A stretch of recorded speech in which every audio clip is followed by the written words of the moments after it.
9 gadu pēc kārtas mēs veidojam topu. Esam izanalizējuši šajā laikā vairāk kā 4000 gadu pārskatu.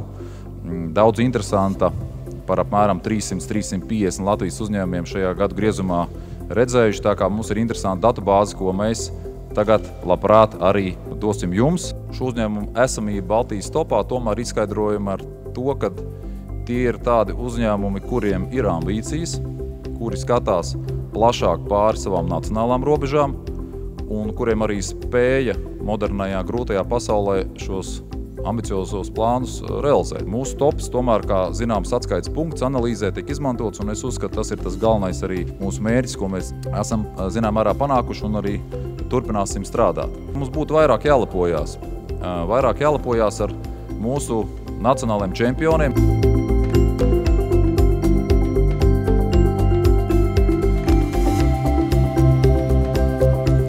Ar dalību Latvijas vērtīgāko top 101 uzņēmumu veidošanā gan birža, gan tās partneris Prudentī mēs vēlamies akcentēt uzņēmumu vērtības jautājumiem.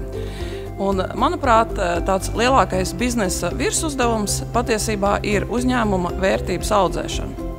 Jo pieaugot uzņēmumu vērtībai, aug ne tikai uzņēmuma akcionāru un darbinieku labklājība, tas nozīmē arī valsts ekonomisko izaugsmi.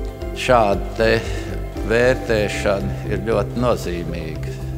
Tas parāda un dod iespēju citām valstīm novērtēt, kur mēs esam, kā mēs attīstamies. Mans tas godināmais raksturojos ar to, ka viņš gājis caur dažādiem nosaukumiem, caur dažādiem īpašniekiem.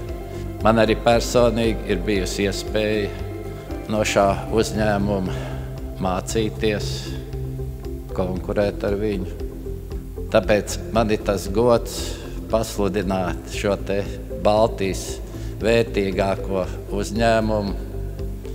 Tā ir Svetbanka, Māra Mačinska personā šeit, Latvijā.